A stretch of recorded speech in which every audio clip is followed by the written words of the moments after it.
São os temas desta Comissão Executiva, que olha então para o setor financeiro.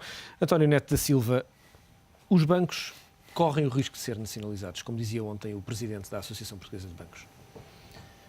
Bem, o risco existe sempre, o risco é uma constante da vida e, portanto, é uma coisa que existe sempre. Entendo que os poderes públicos não terão interesse em prosseguir por essa via, porque por essa via, obviamente, a gestão irá ser muitíssimo pior do que aquilo que tem sido até agora, apesar da situação em que os bancos se encontram. Significa isto que, se os poderes públicos e internacionais forem inteligentes, não criarão condições para que isso possa acontecer. É claro que os banqueiros se têm reunido, aquele plano, digamos, de salvação da banca proposto, parecia apontar para decisões do Governo, como, por exemplo, a parte do capital que o Governo pudesse controlar na banca poderia ser vendido a quem o Governo quisesse. Nós sabemos que a interferência política na banca é quase tão má como a identificação de religião e Estado. Nós sabemos o que é que isso dá e, por conseguinte, eu penso que é uma questão de bom senso, basta fechar os olhos à história para seguir por um caminho de nacionalização ou de quase nacionalização da banca. Nós fizemos as privatizações e passamos de um Estado em que as decisões da banca eram discricionárias e informadas politicamente para uma situação em que as decisões da banca foram tomadas face àquilo que são as condições de mercado e, portanto, a orientação do mercado. Nós continuamos em economia de mercado, espero que continuemos durante muitos e muitos anos, mas eu considero que o risco existe desde que se possa permitir que sejam os contabilistas a decidir. E é aqui que, de facto, os homens com dimensão de Estado e os economistas que têm uma visão bastante mais larga do que a visão meramente contabilística, que é uma visão predominante e dominante neste momento, em que há uma urgência na implementação de medidas e, portanto, não há tempo para pensar as prioridades. E, portanto, é o princípio do corte horizontal igual para todos e da aplicação de medidas que consigam, num muito curto prazo, salvar uma situação que parece relativamente caótica. Isto constitui um risco grave. Eu, no entanto, e ao longo deste debate procurarei fugir muito daquilo que é o debate técnico relativamente a estas questões. Eu continuo a considerar que isto, de uma forma relativamente ligeira, temos que fazer qualificações relativamente ao que estou a dizer, trata-se de um problema contabilístico. Nós temos, é preciso não esquecermos que a moeda é apenas a sombra da economia, ou seja, é o material que permite que as trocas se efetuem de uma forma simples e expedita. Nos tempos da troca direta, se eu tivesse ovos, tinha que comprar algo, se precisasse de sapatos, tinha que encontrar alguém que fizesse sapatos e que quisesse os meus ovos. O que significa que globalização, economia de mercado, especialização eram coisas absolutamente impossíveis. Nós hoje já não estamos a isto. Foi há muitos milhares de anos. A moeda apareceu para facilitar as trocas. Portanto, eu vendo os meus ovos por um determinado montante e as pessoas têm confiança de que com aquele montante podem ir comprar outras coisas. E a banca tem um papel fundamental para assegurar essa confiança no dinheiro. A banca é absolutamente fundamental se nós quisermos manter uma sociedade e uma civilização igual àquela que nós temos e que, penso que ninguém discordará disto, nem mesmo alguns extremistas, que este é a melhor sociedade, é a melhor organização que o homem encontrou durante milhões e milhões de anos. Não é perfeita, mas é a melhor. E, consequentemente, é preciso sair um bocado das baias de uma análise ou de uma visão muito técnica para uma visão com dimensão humana que permita uma saída de uma crise que, ao fim e ao cabo, é uma crise da sombra da economia. É aquilo que eu costumo chamar uma crise contabilística. Se é preciso fazer write-offs, faz-se write-offs, mas resolve-se esta coisa de uma vez por toda. E, portanto, é preciso avançar nesse sentido. Raul Marques, porquê é que os banqueiros têm sido tão reticentes relativamente a este pacote de ajuda que está em cima da mesa? Bom, aquilo tem vindo a lume, tem a ver com vários aspectos. Bom, aparentemente com uma não estão definidos com clareza na proposta de lei, que aparentemente vai à discussão na próxima semana. E, portanto, são vários temas que, de facto, carece de esclarecimento rápido para evitar até um crescimento deste clima de crispação que não me parece que seja bom para ninguém. A realidade é que, como o Dr. Neto da Silva dizia, temos estado, enquanto economia em geral e a banca em particular, a banca de facto está no centro, é um veio de transmissão essencial para todos estes fenómenos nas sociedades modernas e, portanto, está obviamente no centro daquilo que foi a evolução da economia portuguesa nos últimos anos e naquilo que se tem vindo a verificar ao longo dos últimos 3, 4 anos, nomeadamente depois da eclosão da chamada crise financeira, inicialmente dita do subprime. A realidade é que no capítulo que tem a ver com o setor bancário temos vindo a ter alterações substanciais, ou seja, nós às vezes já quase nem temos tempo para refletir sobre o que de tão radical aconteceu. Olhamos apenas para os requisitos de capital.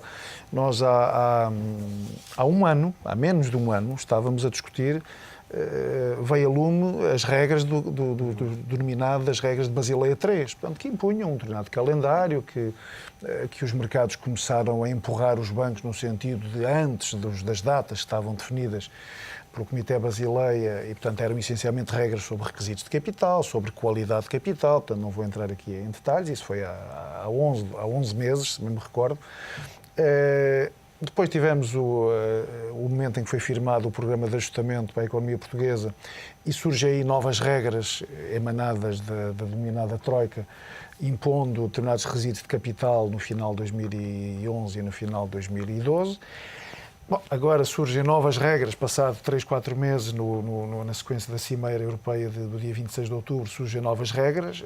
A mim, nomeadamente, faz-me alguma confusão como é que é possível que algumas instituições que são alvo no mesmo mercado, isto acontece na realidade dos mercados europeus, têm determinadas regras e determinados timings para cumprir estes requisitos de capital em junho de 2012, na sequência da tal cimeira, e outras a competirem ao lado terão alegadamente requisitos no final deste ano. Desvirtua as regras de concorrência. Desvirtua as regras de concorrência. Neste caso, penalizando a banca portuguesa. É uma confusão, penalizando uma série de instituições. Quer dizer, em primeiro lugar, para a incerteza que isso suscita e que há que clarificar rapidamente. Nos últimos dias vêm sucessivamente a lume várias hipóteses, que isso poderá ser deslizar os prazos ou não. Há que clarificar rapidamente isso. E depois existem questões muito relevantes para a banca portuguesa e para a economia portuguesa nesse contexto, que são os temas da desalavancagem, ou seja, temos aqui uns temas de requisito de capital e depois especificamente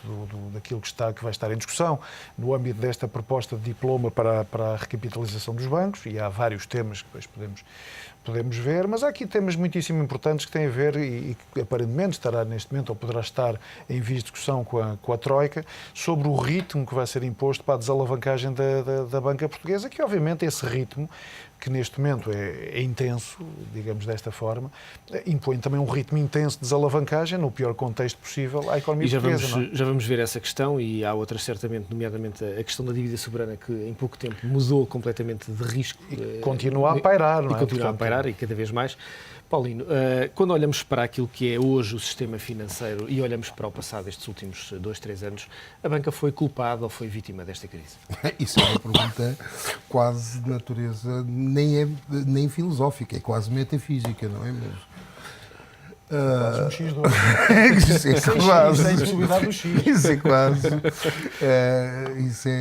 Está-me. Como diria alguém, nem uma coisa nem outra, pelo contrário. Eu precisava de ter quase uma capacidade de oráculo para responder a uma coisa dessas. Mas o que eu posso dizer é o seguinte: ouvindo até os comentários que foram feitos, incluindo agora este último, do Dr. Neto da Silva e outros que têm surgido agora nesta crise, o que me parece é o seguinte: toda esta crise financeira de 2007-2008 resultou, a meu ver, de uma falha grave, gravíssima, de regulação e de supervisão bancária. Isso é a primeira coisa que tem que ser assumida. Resultou de um excesso de desregulação também, a meu ver. E o que parece estar a acontecer agora é que se procura resolver uma crise que é de excesso de desregulação e de falha de supervisão, porque mesmo dentro da desregulação, ainda houve falhas de supervisão, por incrível que pareça. Portanto, mesmo dentro dos poderes de supervisão e de regulação limitados, deixados por um excesso de desregulação, ainda houve gravíssimas falhas de regulação e de supervisão, a meu ver. Tenta-se resolver isso de uma forma incorreta, a meu ver, com requisitos de capital, com desavancagens e com uma série de coisas que antecipam, como se disse, os critérios de Basileia III à pressa.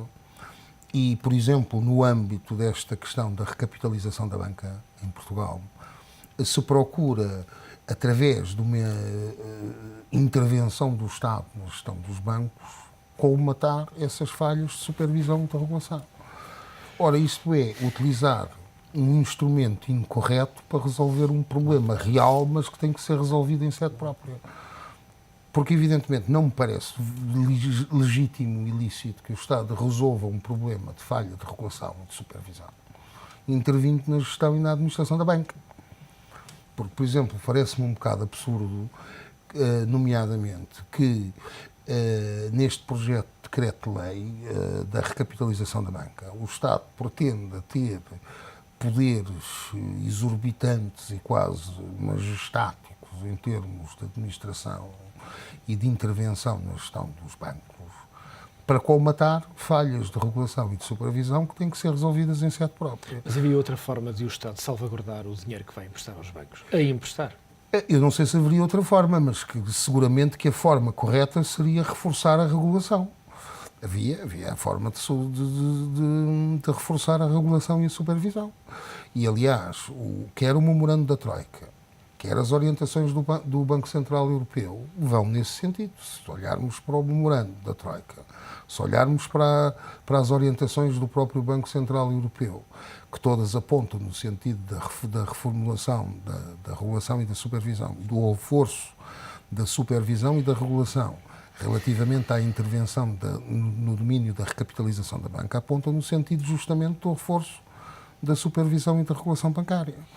E, portanto, o que acontece neste momento é que isto anda tudo à deriva, quer dizer, anda-se a tentar resolver problemas aplicando-se receitas inadequadas a problemas que são reais, que estão na origem da crise de 2007-2008. O excesso de desregulação, dentro da margem de regulação existente, gravíssimas falhas de supervisão e de regulamentação. O próprio histórico presidente da Reserva Federal, Alan Greenspan, acabou naquela sua histórica declaração ao Congresso americano, reconheceu que houve falhas de regulação, reconheceu que houve erros na filosofia de regulação e de supervisão e até falhas graves na própria política monetária que conduziu à crise de 2007-2008.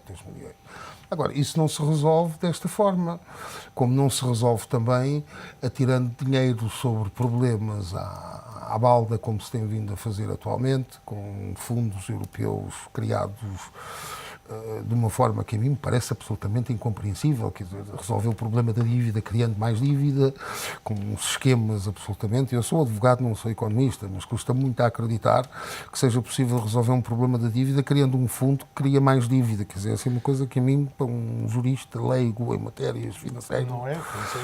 parece assim uma coisa bizarra. Os mercados também não acreditam muito nessa solução. E depois criticar a banca e achar que a banca é responsável por esta confusão. Para responder agora à sua pergunta, e depois dizer que a banca é responsável por esta confusão é um bocadinho complicado, quer dizer, porque a banca opera num determinado contexto regulatório, um contexto político, um contexto social. E o contexto regulatório, o contexto político, o contexto social é um bocado deste contexto tumultuoso que eu tentei, enfim, sem monopolizar a conversa, descrever. Não Muito, é? Oscar, quando olhamos para aquilo que foi, nomeadamente o Paulino falava do período de Alan Greenspan, que foi um período de grande desregulamentação do setor financeiro, há de facto quem observa esse período de ausência praticamente ou de grande redução de desregulamentação para um período de grande alavancagem, e terá sido esse período de alavancagem que permitiu grande parte das economias crescerem, uma vez quando perderam o crédito, iniciaram um processo, obviamente, de recessão ao perto disso. A pergunta que lhe coloco é, A economia estava demasiado inflacionada do ponto de vista da alavancagem em relação àquilo que é a economia real. E o setor financeiro acabou por ser um dos impulsionadores desse crescimento artificial da economia. Quer dizer, eu julgo que isso é um bocado uma evidência, não é? Só medindo o peso que o setor financeiro tinha face ao setor real, dito real da economia, e o que as transações financeiras têm em relação às transações comerciais da economia, isso é uma evidência, não vale a pena discutir isso. Aliás, foi levantada aqui uma questão, o Dr. Paulino falou nisso durante alguns anos, e o Greenspan foi um bocado isso que disse na última alocução, ele era claramente desde a sua origem, em 1935, um dos grandes advogados deste modelo de libertar das peias da anterior recessão de 29, porque foi quando a parte da regulamentação tinha sido estabelecida. Ele defendeu sempre que o mercado garantiria parte dos acertos económicos, e por isso ele na última alocução fez um bocado de meia-culpa, dizendo eu nunca esperei que conduzisse a isto. Mas o que é o facto é que a política monetária ao longo, talvez desde a bolha de 2000, o que fez foi sucessivamente ir enchendo novas bolhas, para evitar que a recessão tivesse ido mais cedo. Porque nós podíamos ter vivido esta recessão, se calhar, em vez de em 2007, quando foi os .com, quando foram... Nós tivemos 3 processos anteriores em que a bolha foi enchendo e depois esvaziando com uma nova bolha de um outro processo. Algum dia isto teria que se fazer e gerar esta desalavancagem. Agora, a questão da culpa, eu não acho que não é essa a questão mais relevante, quer dizer, de facto havia um contexto. Eu também não sinto, agora pegando um bocado no que disse o Dr. Paulino, que estejamos até a viver um excesso de regulamentação ou até ao tipo de intervenção colmatar problemas de regulação. Porque o que é um facto é que mudou-se muito pouco, de facto, sobre o que era a regulação anterior. Prometeu-se muita coisa logo no início de 2007, ao nível de fluxos internacionais e isso, mas as alterações de facto que aconteceram não foram substanciais, exceto, e aí temos um problema que é, exceto nos países que viveram situações mais de crise instantânea, em que tiveram que vir contabilistas tratar do assunto, e então a premência da ação foi mais exigente. E nós vivemos, de facto, em Portugal, uma parte desse processo pelo facto de estarmos sujeitos a um programa. Mas parte das medidas a isso, e peço desculpa estar a ofender alguém, eu julgo que resultam muitas vezes da maneira como temos estado a lidar com esta crise, que é, há muita ignorância sobre estes processos. E aqui há uma tentação e uma tendência para ir à frente. Quer dizer, é a nossa atividade normal, quer dizer, eu não sei como resolver, vamos tentar, mas correndo riscos de estar aqui a criar não só problemas de competitividade e o jargão é o level playing field, como vem todas as notas, portanto, entre instituições. E, de facto, eu julgo que há aqui algum problema de gerar esta concorrência desleal e situação menos equilibrada entre as instituições. No caso português, e tendo em conta o que são os planos e o que foi definido, quer dizer, há aqui um risco, de facto, de gerar para a economia portuguesa uma desalavancagem demasiado acelerada. Mas eu posso dizer que, e isso transparece bem no primeiro memorando, que houve uma tentativa de equilibrar isso de alguma forma. O que há o sentimento é que os bancos portugueses alicerçaram o seu financiamento durante muitos anos num mercado grossista que não tinham acesso e agora tem que criar aqui um equilíbrio tentando manter alguma lógica de financiamento à economia. Por isso talvez também a exigência de capitais próprios. Às vezes há questões também de alguma, como é que é dizer, e por estar a falar se calhar um bocado mais, de algum egoísmo das instituições. A preocupação do Banco Central Europeu em relação à recapitalização da banca é muito simples, é diminuir a exposição dos bancos, tudo que vier de capital de fora é a diminuição de exposição dos bancos ao Banco Central Europeu. Portanto, está a tentar, numa lógica muito egoísta, safar o seu, como diz o outro, ou seja, tentar diminuir a exposição à situação portuguesa. E eu acho que é este amontoado de situações que está a gerar. Eu não quero levantar problemas agora em relação ao diploma em concreto, ou seja, intenções. Eu julgo que não é pelo diploma de rasgos de capitais próprios, que não é por uma tentativa de fazer regulação que está aqui, parte do que lá está. Acho que há ali uma situação, e não quero, espero não ofender ninguém, acho que há ali uma situação do ponto de vista do diploma que é, nós vemos um problema político a que tem que se dar resposta e muitas vezes os políticos têm que ter isso, que é, eu exijo um conjunto de coisas e até os países não emprestam dinheiro a Portugal se não são um conjunto de restrições, como é que eu vou pôr dinheiro nos bancos se não, pelo menos para fora, se de alguma forma dizer que vou ser muito exigente e garantir. Eu acho que parte daquilo é uma asneira porque não vai gerar nada e podíamos dizer que eventualmente há outro problema que é, será que o nosso Ministério das Finanças preferia que os bancos fossem geridos por estrangeiros? Bem, isso não sei, não quero levantar processos de intenções, mas há quem diga que há uma tentação naquele processo que ali está. Muito bem, são temas que estamos a analisar nesta Comissão Executiva, que parte agora para um breve intervalo. Logo a seguir analisamos questões importantes, nomeadamente a qualidade dos ativos que a Banca Nacional tem em carteira neste momento, mas também a questão importante da desalavancagem fundamental que a banca tem de fazer nos próximos meses. Até já.